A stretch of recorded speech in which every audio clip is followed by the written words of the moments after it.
duniya tiñatan ko misilmola an habula duniya tiñata iblis la feerolem ana diŋolu duniya nene man beteya bari alawo beteya baliya kono mo kendol ka baluwa kono le wo mo kendol mo ñantale ye feere ke yetare kono bari ka foko duniya san momo ke ibe balula ku halalo ite balula ha wode masibolem de momo ko ibe toña fala ite balula ñin kumol be ka satale sa iblis la feerolem mun tumale duniya beteya to duniya nene man beteya di duniya nene man beteya tuman do ɓata sanne duniya beteya ta ka tambi folola no duniya nene man beteya di tumon men na annabi la nuhun ayen sanni keme woro keme kononto anen tan lulu soto aɓe mol killa pour ya fo ko la ilaha illallah mol man son wotumole duniya beteya fo laɓogi ga fayi ko ya nuhu قد جادلتنا فأكثرت جدالنا فأتنا بما تعيدنا إن كنت من الصادقين واي إلى الديامو سياتا إلى سمكو سياتا إيكا منفو أسمبنا إيكا ما سيبو منفو أسمبنا ينكن كتو نيانو أسمبنا دنيامو مبيه بان non son kanon sanne ti siyata di kata doyata ñaw ñen tol ba kanne dula do ko tengol dol ba kanne nka fuko duniya man duniya sa ti ñata wo kam man be ñanta ti ñala len iblis la fero len de duniya ne man betea bari annabi la nun kabir mol be balanta fa ay duwa ke duniya burkata wo ñawa ñan dol to ngandi tanu wal kisatale anin wolle dunta kuluwa kono وما آمن معه إلا قليل وما آمن معه إلا قليل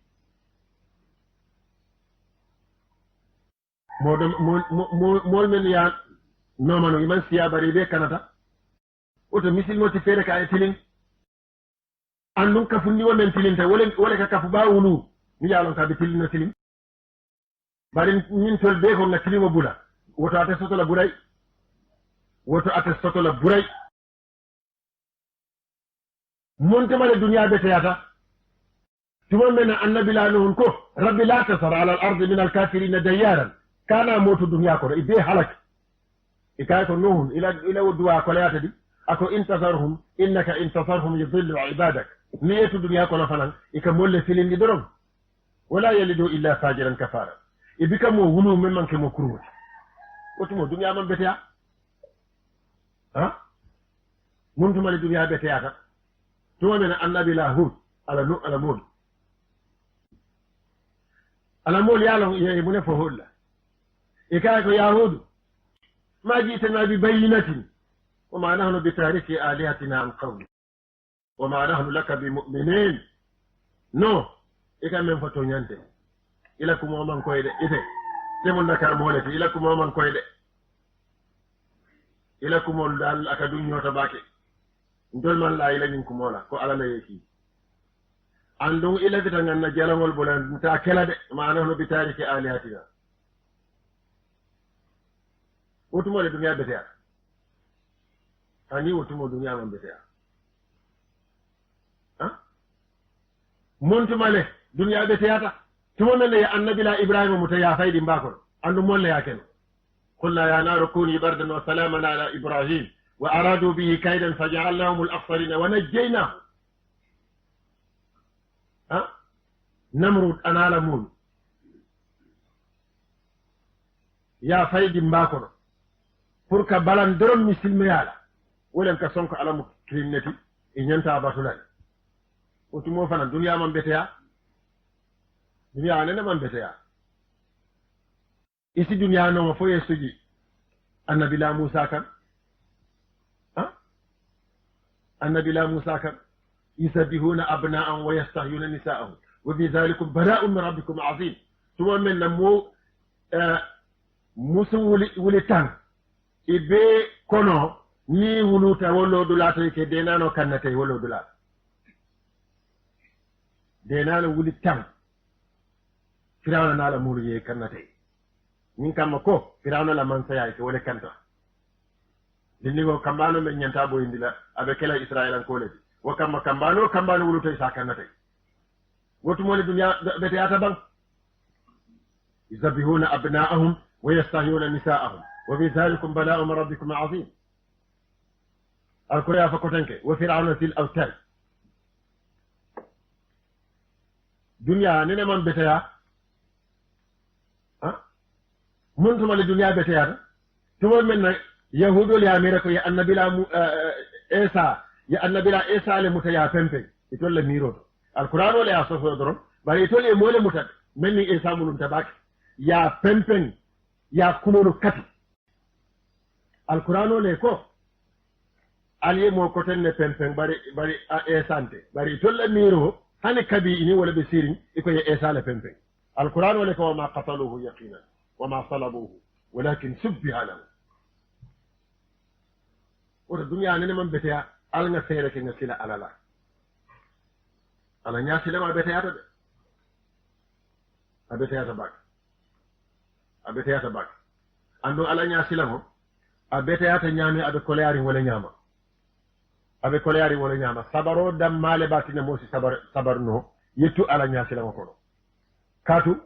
jama folo kake fuwari ale tumando bata anin kurawo tumando bata anin molla kondiro tumando bata anin molla kajafiro tumando bata anin jakalo nin hamolu o kama yala nyasila ma kolayata bari Allah ba be musse wala ti janni misilmo be fala na fatana adunta alala man sayato mi yalon ko wala man saya mi yalon ko newata bankela no alqur'ano le yafade ngafe mo fen faale janduru wa isa ra'aita thamma رأيت نعيما وملكا كبيرا أراكم كلايكو والله إني مثل موجنو ثم منا أفاتا فأني يكيستا نادو لنا من سياكونو دنو يبه من سياجل من ورطة أرجنا لمن سيا ماسي أرجنا على من سيا ولم مومو isi banko mara mi yalonko duniya sinya tangoro wulalem momo dunta arjana kono ite la kordalu natala no ya fene duniya kono duniya sinya tangoro wulalem abe abanko be mu kodoni sanole bon jangol wo nyama wo man saya mali ba so tinu la jang andu min ala ko kodoni sano misalo len bari wo kodo arjana kodo anala sano ni jamman kiliya iza ra'aita samma muhammad ni jejenum ra'aita isi jeroke na'iman nemo wa mulkan anim man saya kabiran man saya mi yalo kadu waral alanya silan wala ka wasabu bari akoleyata nak akoleyata bake wati do bije isi sila alala alaye bula anala jawo aye yankan kati aye tora asila digo busi bulu ite nafaso tulay diwoto asila inila muso temo tinya aya tay bulu tubando bato asila faraso tinya wo be man satallade felero do aba jibe la fo ibe pisalla walla ite pisalla ala nya silama koleyata bake nimmoye ñin duniya hamo jibe doron ite sabatino la kan bari wo be ala jara doron ala jara birolen fo limani ya bambanta faman bambang na sita fa bambanta doron ibe kusoto la mente tala même ala la wali kilin satale mi yalon ko ala nya silam na balem bari ala ya min kala mbana nga satale abe wulo ko la ate damma le be ja ala batola ani bi ka kata aka balo ni yil jambol la yil sulolo mi yalon ko mosa domono ka balo wala folum kilin musunyima ba goto sate do to kata sate do wali afutata yin ala batula bala dinkirata doron tilo goita sate jamfata aman hani ka futa jana aman hani ka murun kotanke andu yin ala batula adafanan kuman jara ayala ala bato bula nin kam muso kay ko en lafita yen so ngan la jang ye iblis jara fero ala fitale nin ala batula e jeno kabirin itada to dutala muso saitano ya mamandi kadu saitano ye nin fondin ke kata nyawo nyang ama sankana ala ya tankande do da malen mak ala ya tankande ama sondo mamandi no وكمل تاتا مسو ولي aya sondomo wisi wasa min sharril waswasil qannasi allazi yuwaswisu fi suduri nasi min aljinnati wa nasi aya sondomo wisi wasa muso nata ñefe kendi o kan ka forcé kodiya kuya iben futula fonnin keye ala to fo wo ñaña muso ya muta doron aya fon wofu atata ala dimba ko miyanon ko aka mala pour ka tabiro ke je walla ke jaaje to aya bulu konningo dundi wo dimba kono dimba ka jani abe wurlo santo ka faye ko dimba nene jani be jeno kala yedun janama dimba nene aya dimba ya jani fo abulo kuntuta jolonta kono kabiri muso e woje muso fana ala nya silego dum tala wolo dulata aw wurta fata wolo dulata iblis nata fajirobe kumala doron iblis yele mata fondin kela atata mansa ke walin sateto akayo Allah wa ala batula men ka foko ala batula len ay musu dole samba ala batula dulato aya jena jeto wakola aya fa pour mol kana kala ha mansa ke fanan kontanta bate pour que ñu fondin ke muta na kadu mbadi ngol quand même foko ki li muy jaay amut ki li muy jaay amut to karanal bente nak bari ndongo dol be jeyi ka to karonte yeje ala nyaasi la nyaaw ka foko li ngay jaay amut wallahi isilata ala nyaaw nyan doron ya mira ko ite ika molle nyaabiti doron bari kan men fu wonte mota tara do la wonyama ndeke wo kan jakal ika mira ko mota tilin nola wota kering amari aka molle nyaabiti doron li ngay jaay amut man sa ke fa ko min ala batula le muy jaay amut abe men to wonte ako kama kontante pour kana ka muta ay sojero ki ta ya muta inata ya siti ya bulur siti ya londi inata sero ngoma ningo ka faago sero ye sero le sambanan kana ka londi a fenko to pour ka sera ya faratema akumuto be ala na la man saya na la sembo anani terma ba aba jubera do anno atele ma terti de wala tin ala nya sila ma ko atele kabiri ye sero lo ligge nak faye dibo kalamuta aku ala kay ko kana kuma nkalten nan man sayato ni kuma ta doron laare so de kamfala malaikol be kamfala sam fota woro wulori banko be kamfala alkiyamul no be lolo bilumo kol be tinya kana kamfa musabar ni kamfata doron nan man sakunda be kamfala sabari wo kammala nim ajin alabatula man la tinyaro la tafanan asabarta ya sera fo duma kata ala nya sila ma ko laata wodo min tol man futa wattay tunoto fo ndol ala kan jarabi min sifal la dro wala ye senoke ata bete yala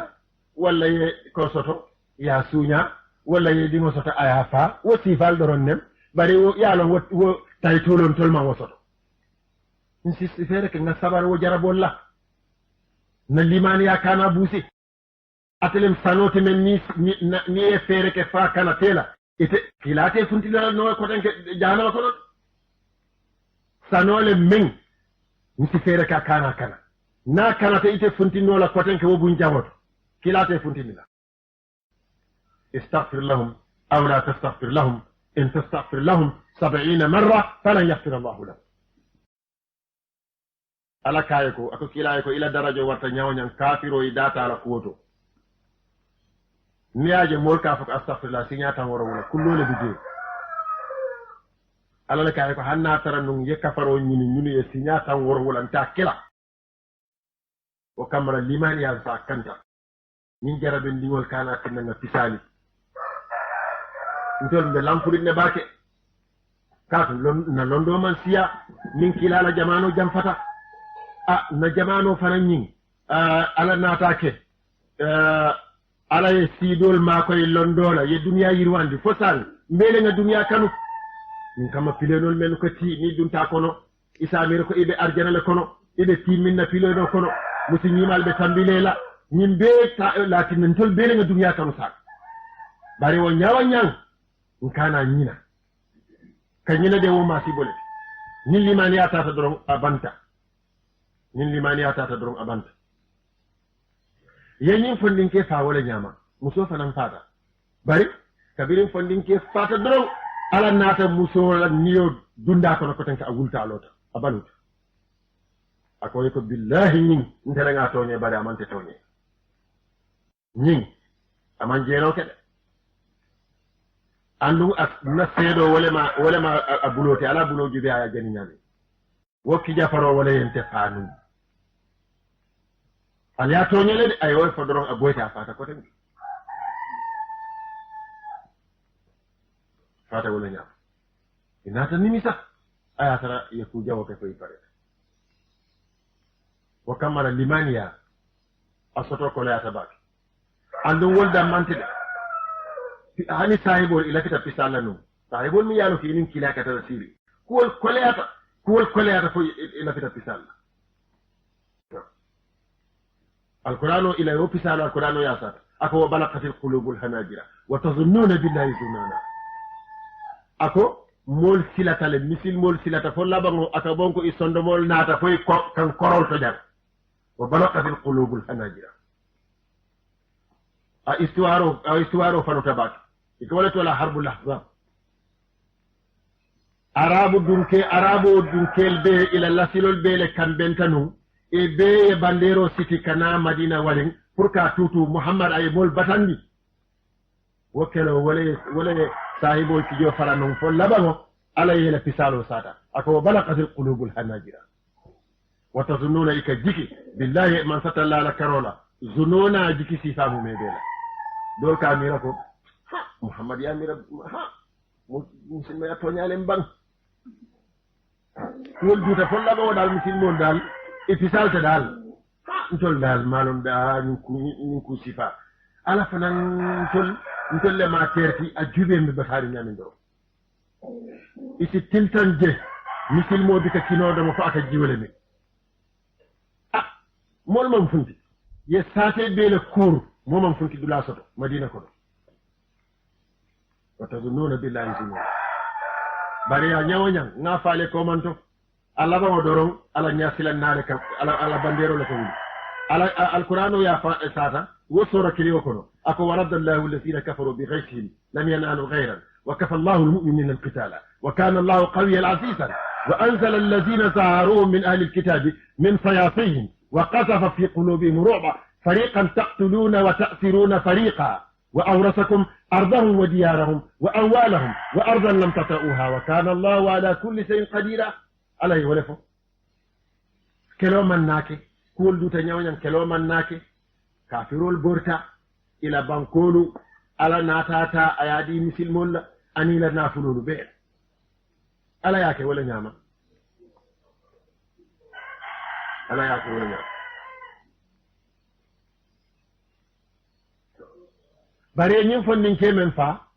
alala wali ba na tasibo ayaje akaye ko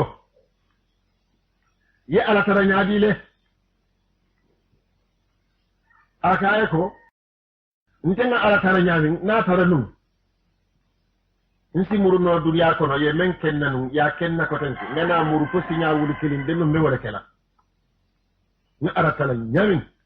ay ala ye ko kenye natara nun simuru non duniya yen sera ngana muru koten ke ya kenna fa sunya wuli kilin mbe wala kala wujube de wala tan isalo ko kullol de keri ala la karola ni hadama dimo ya lon non de no ate duniya nya sotola de no isi tara ko annabi la isa be nyamin isa ko ate be tamola man lo folo wala tan ata korda nyin tamala ke ko korda mo te mun kam ite kata basele imam futa base folo luwa kono iko ike kordale lo base silo kan yetti yenjeto yeddingol wuluje yemu mbayo ke je janning kilobe boyla pour ye futa base e sa ko aman jarala wolem duniyati walakin annabi la isa nin kilo funtita asitama ka mol kawan dol ba bannen dol ba bunna dol be limani yala abe dol wuli ndila ila sinkin ebe sinkirin ati wol mose ye wuli waaw dol man tamono ati mose ye wuli ye tama dol bala fulo yetana bala si mosi ye wuli yetama asi kaburu ko dol lipa aya man satallato finkon amari ye wuli ayita ala hajola nimbe e sayate til bulole ake nyinke suto dun tadro allota ka nyaati min baytul maqdis la ka saloke fe fano yeke walakin ala ko ayyadnahu bi ruhil qudus wa ayyadnahu bi ruhil qudus sembole men ala ya diyala anyaade dawoda be loyin jibril kan walakin ay wot sembo soto malaika taytulo le bala assalamu alaikum wa rahmatullahi ta'ala wa barakatuh